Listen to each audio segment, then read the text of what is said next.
Outra área em que eu atuo são os protocolos de votação.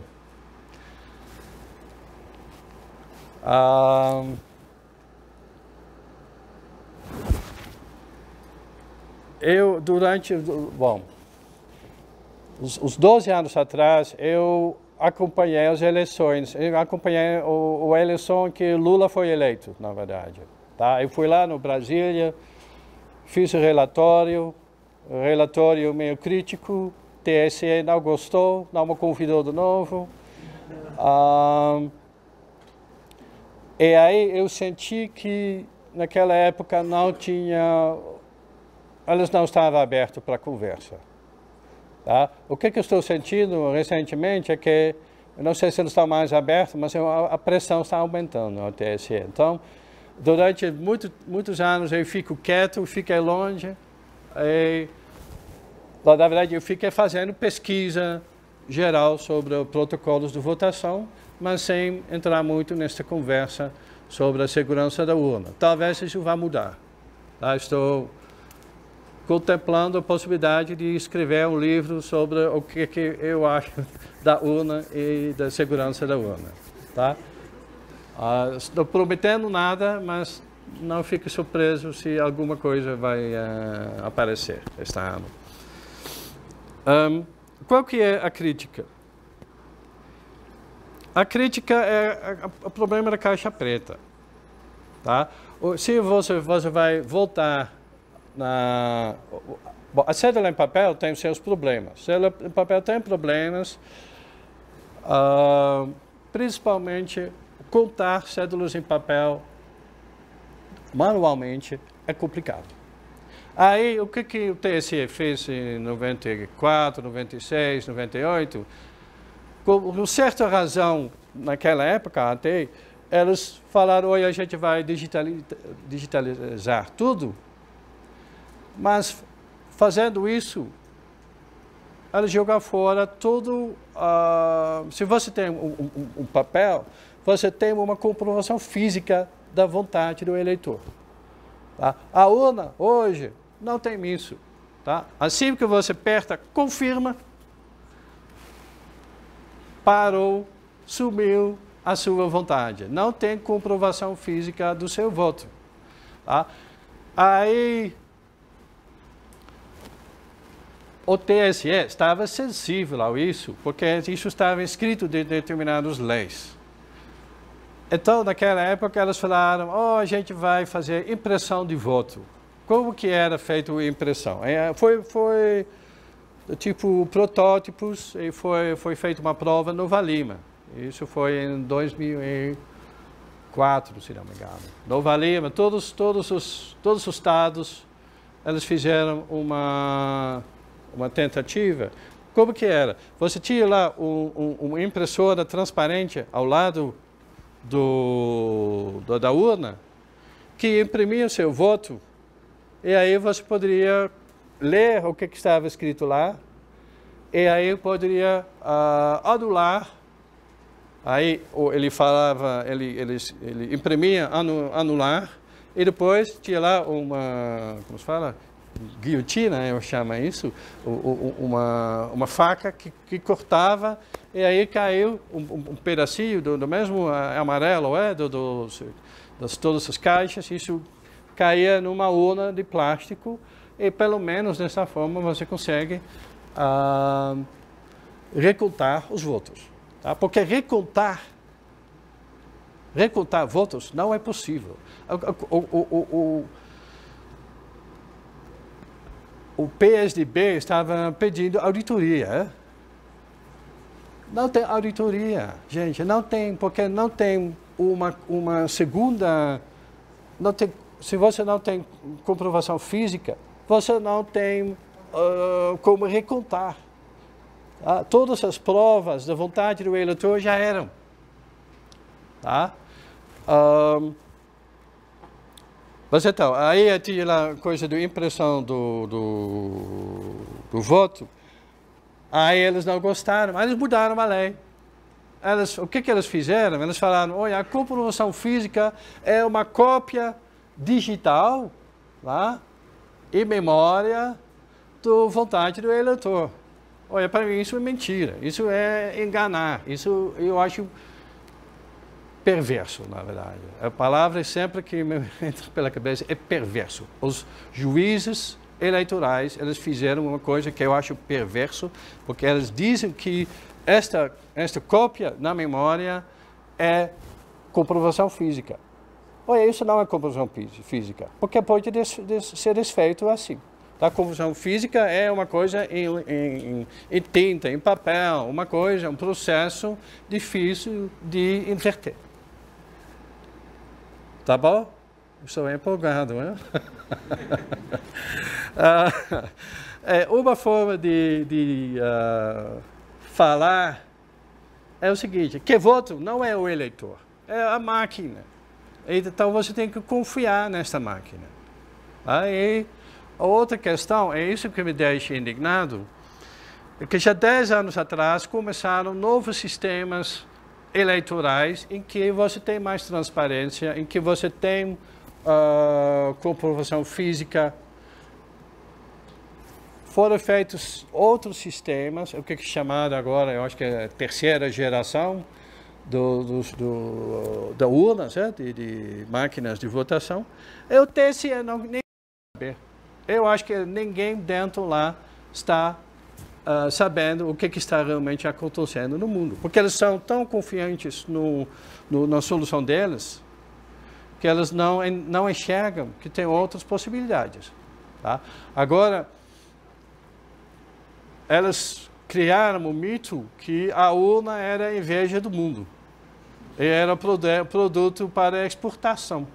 Olha, eu fui, 2, 3 anos atrás, fui num workshop, e 2 pessoas me procuraram, falando, olha, o que o seu governo está falando lá é meio constrangedor.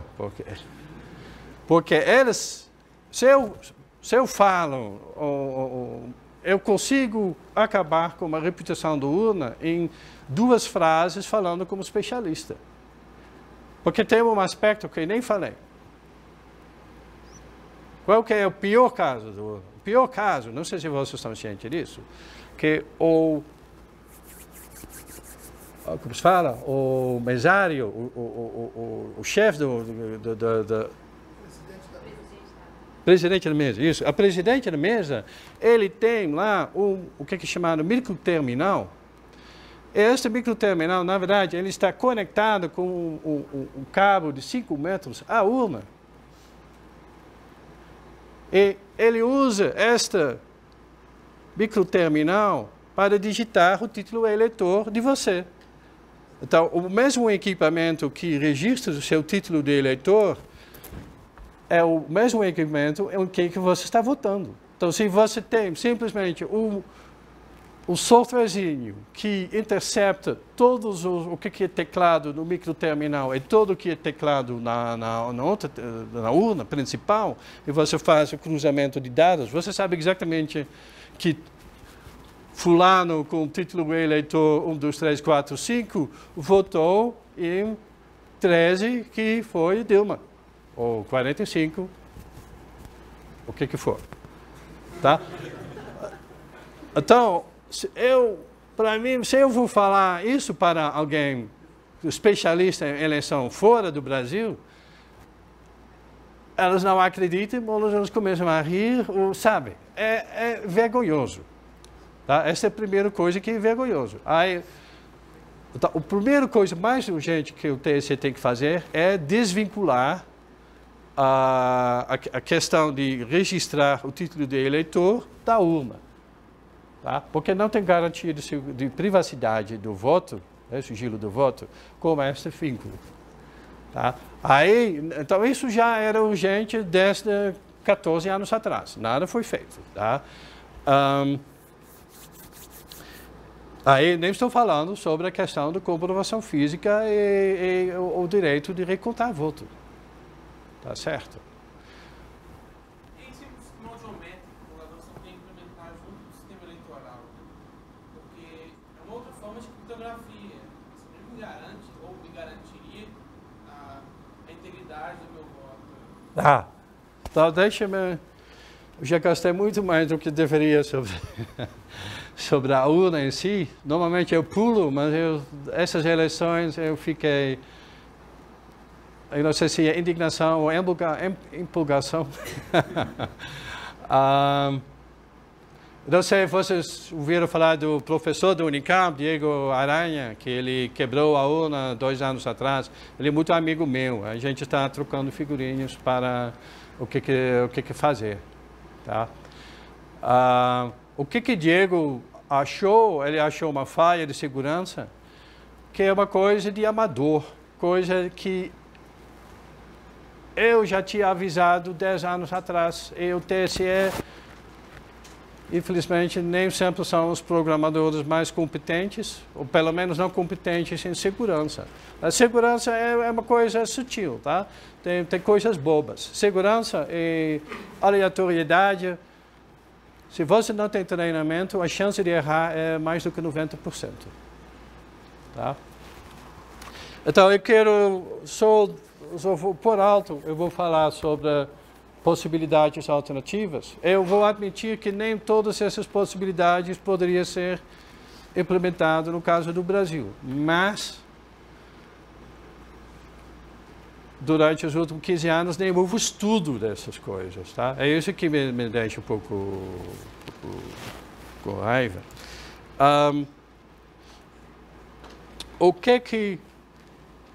Quais são os conceitos das novas propostas, novos protocolos de votação? O que a gente quer é transparência. A palavra-chave aqui é transparência.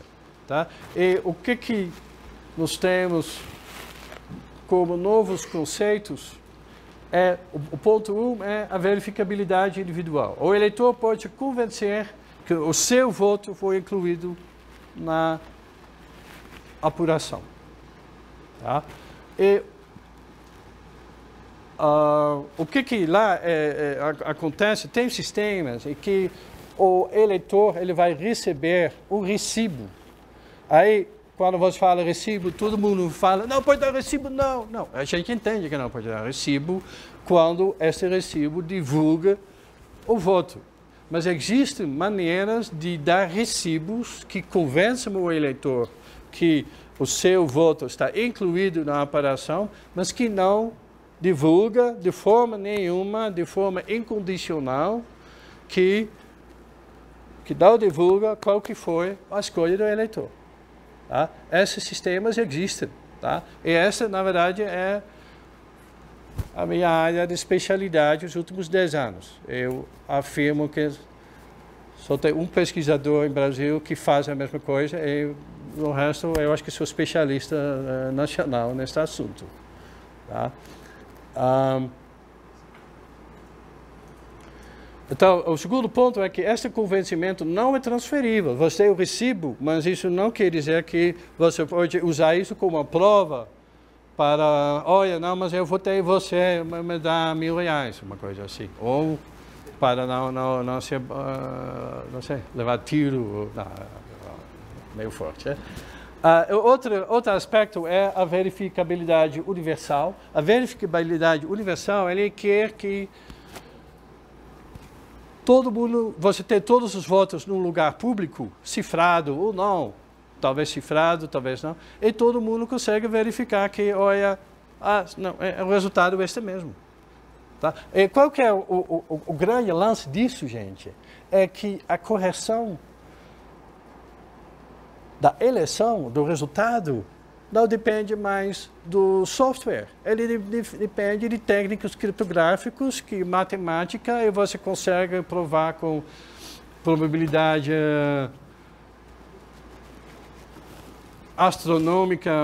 astronomicamente perto de 1, que a eleição estava certa. Às vezes tem uma pequena margem de erro, mas esse erro ele não sei, 10 elevado a menos 40.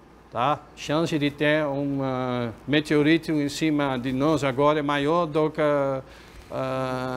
10 elevado a menos 40. Tá certo? E a solução para este dilema é o seguinte, o eleitor ele pode ver no privacidade do gabinete. Eu vou muito rápido. E tem outro projeto que eu devo mencionar. Eu não tenho como pular isso, tá? Então, a ideia é que o eleitor ele vai ver aqui é uma cédula e o que acontece lá é a coluna à esquerda. Os nomes eles são lá em ordem aleatório.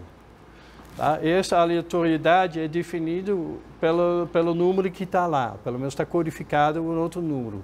Então, o que acontece? O eleitor ele marca X, depois tira as duas partes e a parte esquerda é destruída. Ele leva a parte direita para fora, isso é escaneado e é isso que vai aparecer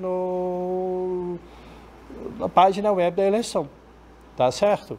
E aí a criptografia por baixo garante que está tudo certo. Aí não deu tempo para entrar nisso, tá? Bom, eu vou dar disciplina sobre isso, só que a disciplina não é só para graduação, infelizmente.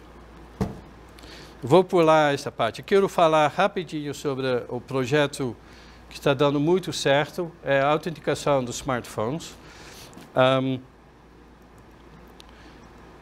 O que todo mundo entende é que no mundo de dispositivos, onde que tem um monte de dispositivos, a gente sempre está com questão de segurança e de autenticação.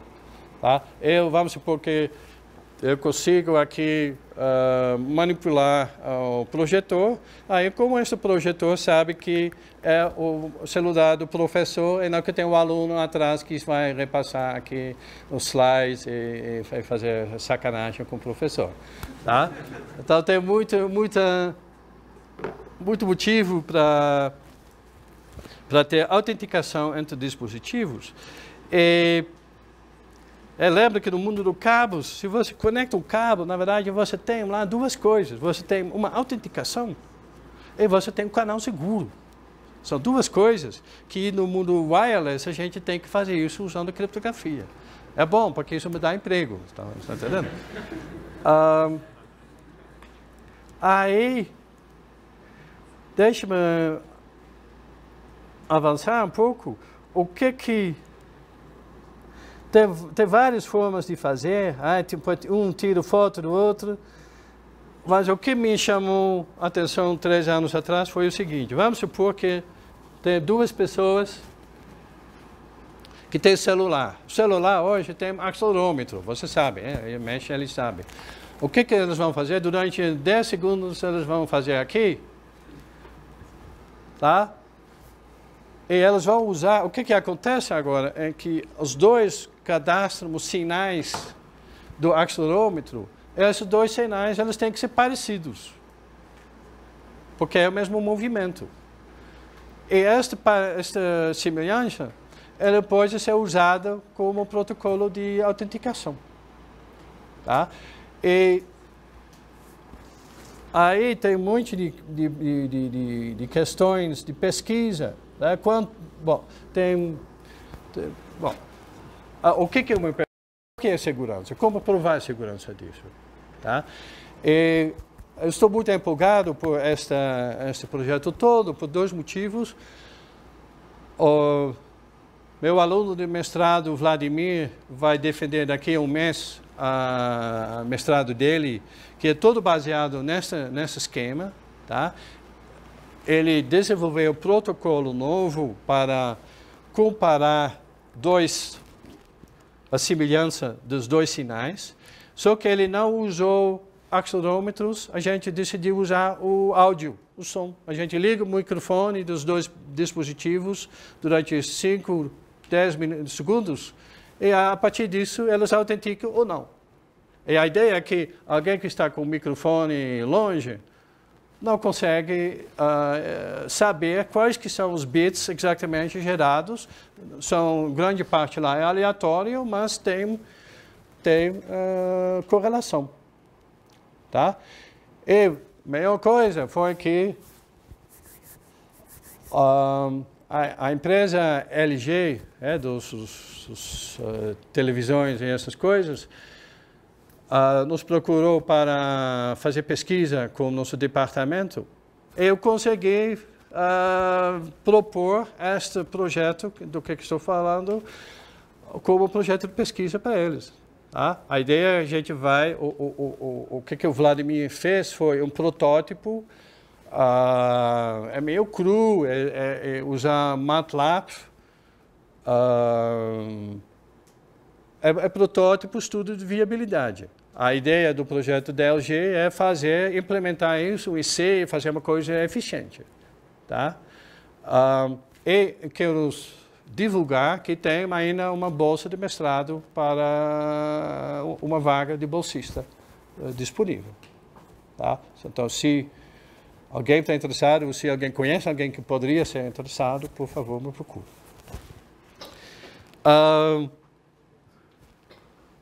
Qual que é a relevância da criptografia? Eu acho a gente tem uma perda de privacidade no nosso vídeo acontecendo. Que eu não quero, está acontecendo.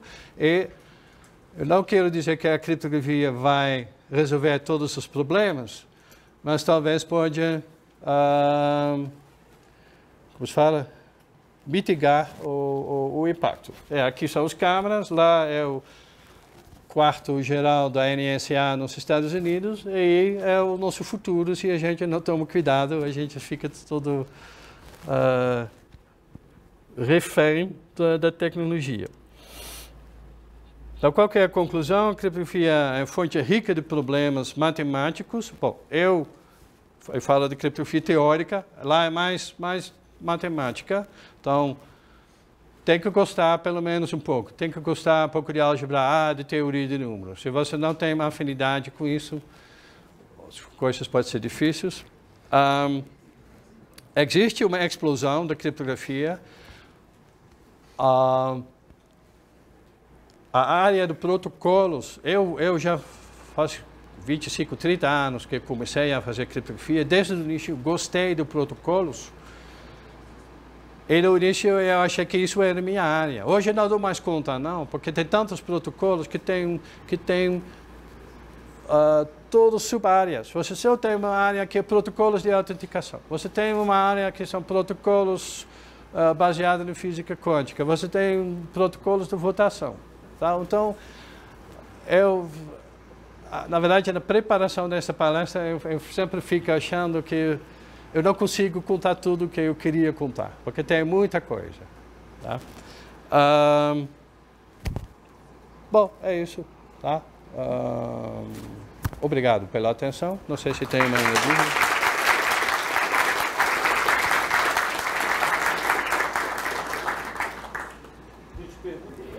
Está falando de biometria? Isso.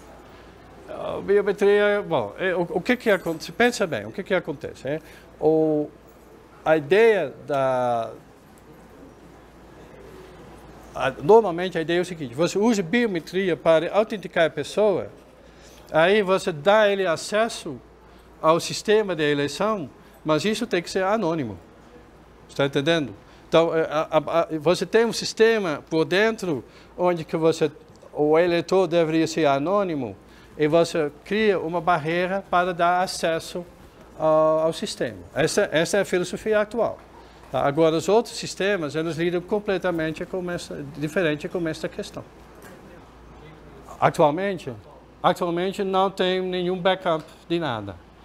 Eles têm 2 backups no memória que, para mim, não serve para nada, entendeu?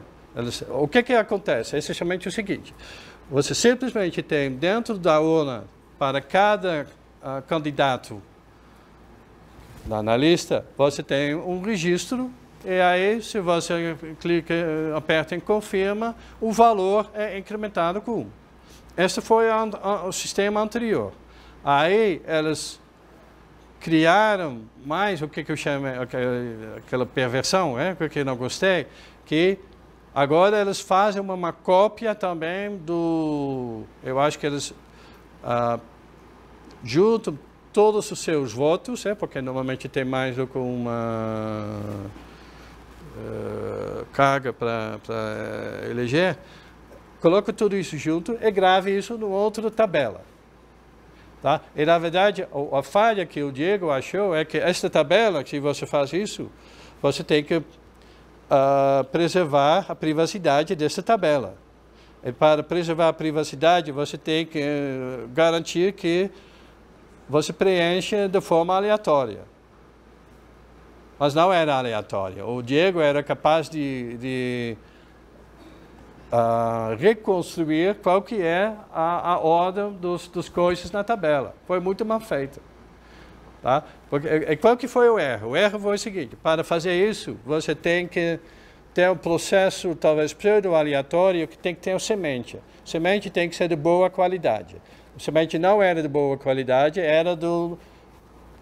Ao invés de ter, não sei, 80 bits, só era 10 bits, uma coisa assim. 10 bits são 1000 possibilidades, então não é nada. Pior,